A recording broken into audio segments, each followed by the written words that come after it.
Une vidéo devenue virale avant d'être censurée en Chine.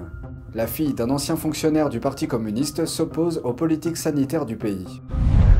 Des Mongols ont manifesté contre la corruption présumée du gouvernement mongol liée à la Chine. Pékin renforce ses liens avec l'Arabie Saoudite. Une visite axée sur l'énergie a lieu dans le pays et l'Occident la surveille de près. Bienvenue dans Regard sur la Chine. Avant de commencer, je vous informe que le programme Regard sur la Chine sera diffusé sur la nouvelle chaîne Regard sur la Chine NTD à partir de janvier. Je vous invite à cliquer dès maintenant sur le lien en dessous de cette vidéo pour vous abonner. En effet, suite aux élections américaines de 2021, notre chaîne NTD français s'est vue retirer sa monétisation sur YouTube. En d'autres termes, nous ne bénéficions d'aucun revenu depuis cette période. Pour que nous puissions continuer à vous informer dans de bonnes conditions, vous pouvez nous soutenir en vous abonnant et en partageant le lien de la nouvelle chaîne. Merci pour votre attention et j'espère vous retrouver très vite sur la nouvelle chaîne de Regard sur la Chine. Dans le passé, nous avons parlé de la façon dont le régime chinois a emmené de force des personnes de chez elles vers des camps de quarantaine, même si elles étaient négatives au Covid-19. Une vidéo de la fille d'un ancien fonctionnaire du Parti communiste s'opposant à ces actes est devenue virale parmi les internautes chinois. Elle essayait de se protéger et de protéger ses animaux domestiques. Voici un aperçu. La vidéo montre Liu Xiaoqin, la fille aînée d'un général du PCC, ramassant des couteaux de cuisine sur la table. Elle avertit les fonctionnaires que s'ils appliquent la loi de manière violente et font des choses inhumaines et sans conscience, ils seront accueillis avec un couteau de cuisine. Liu est la fille d'un général qui a été ministre chinois de la Sécurité publique et vice-premier ministre du Conseil des Affaires d'État. Cette vidéo est actuellement bloquée sur Weibo. S'ils veulent tuer mon chat, s'ils veulent me traîner dans les camps, je vous le dis fermement, la Constitution m'en accorde le droit. Si vous voulez utiliser la violence, j'ai le droit de me défendre.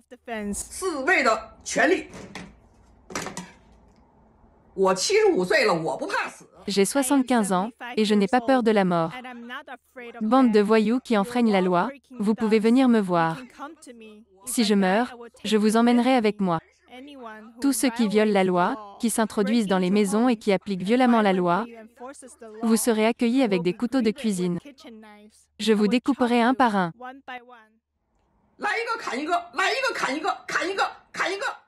Voici un peu plus de contexte. En Chine, à l'époque où des communautés résidentielles entières étaient confinées, les autorités entraient dans les maisons et aspergeaient tout de désinfectants.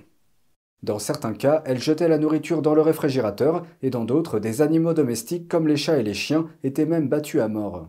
Les craintes suscitées par cette situation ont probablement poussé la femme à se défendre et à défendre ses animaux. Les Pays-Bas sont sur le point de répondre à une demande de Washington et de freiner le secteur chinois de la fabrication de semi-conducteurs. Les autorités néerlandaises prévoient d'appliquer de nouveaux contrôles sur les exportations d'équipements vers la Chine. Plus précisément, sur les équipements utilisés pour fabriquer des micropuces avancées. Bloomberg News a rapporté mercredi que l'accord pourrait être conclu dès le mois prochain. Leurs règles commerciales pourraient s'aligner sur les efforts déployés par les États-Unis pour limiter l'accès de Pékin aux technologies de pointe. Sous la pression des États-Unis, le gouvernement néerlandais n'a pas autorisé depuis 2018 la plus grande entreprise du pays, le fabricant d'équipements pour semi-conducteurs ASML, à expédier ses machines les plus avancées en Chine. Et ce parce que l'équipement est considéré comme à double usage avec des applications militaires potentielles. ASML est l'un des principaux fabricants mondiaux d'équipements pour semi-conducteurs. Son dernier rapport annuel montre qu'environ 15% de ses revenus de l'année dernière provenaient de Chine. On ignore ce que les nouvelles restrictions signifient pour les ventes d'ASML en Chine. Selon le bureau néerlandais des statistiques CBS, la Chine est le deuxième partenaire commercial des Pays-Bas après l'Allemagne. Au début du mois d'octobre, l'administration Biden a publié un ensemble de mesures de contrôle des exportations, notamment une mesure visant à interdire à la Chine l'accès à certains semi-conducteurs fabriqués partout dans le monde avec des outils américains.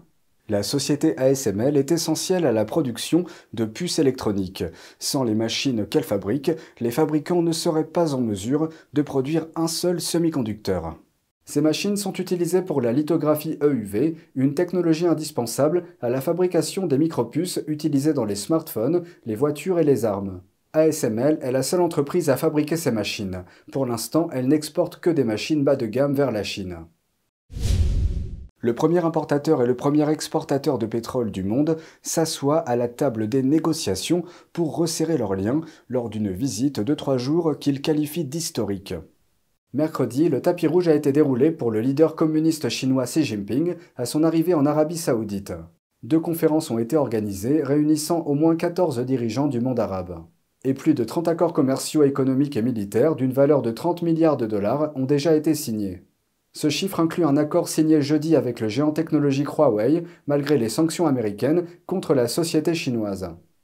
Le voyage de Xi est le signe d'un approfondissement des liens entre la Chine et l'Arabie saoudite, mais cela se fait probablement aux grandes dames de Washington, un allié stratégique majeur. Mercredi, la Maison-Blanche a déclaré qu'elle n'était pas surprise que Xi fasse une visite aussi médiatisée dans la région, et que les États-Unis sont, je cite, « conscients de l'influence que la Chine essaie d'accroître dans le monde ».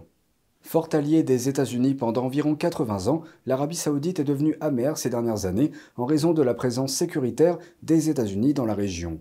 De même, les États-Unis ont également critiqué la gouvernance autocratique de l'Arabie saoudite et son bilan préoccupant en matière de droits de l'homme. Un autre désaccord a également surgi entre les 2 pays à propos du soutien saoudien à la limitation de la production de pétrole. En conséquence, la Russie pourrait avoir plus de revenus pour financer sa guerre en Ukraine, malgré les sanctions occidentales sur son économie. Pékin est déjà en concurrence avec les États-Unis pour l'influence dans la région. En outre, le PCC aura besoin de plus de pétrole saoudien lorsqu'il commencera à assouplir les règles liées au Covid-19. Les États-Unis étaient autrefois les plus gros consommateurs de pétrole du Moyen-Orient. Aujourd'hui, ils ne consomment plus qu'une fraction de cet ancien pic. La Chine est désormais le plus gros client et partenaire commercial de l'Arabie saoudite. Des manifestants mongols se sont rassemblés dans la capitale jeudi par des températures bien en dessous de zéro. Ils y ont dénoncé la corruption présumée du gouvernement mongol liée à la Chine. 8 fonctionnaires soupçonnés de vol de charbon ont été arrêtés.